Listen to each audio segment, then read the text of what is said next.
पंढरीची वारी चुको नेंदी या जगद्गुरु तुकाराम महाराजांच्या अभंगाप्रमाणे कपाळावर अंबीर बुक्का, गळ्यात तुळशीची माळ, हातात टाळ आणि मुखी भगवंताचं नाम घेऊन दरवर्षी महाराष्ट्रातून लाखो वारकरी पंढरपूरला विठुरायाच्या दर्शनासाठी जात असतात.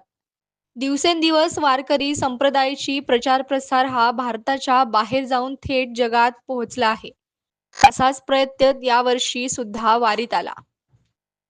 यावर्षी वारीत थेट लंडनवरून डॉक्टर केन नावाचा विद्यार्थी वारीत सामील झालेला आहे.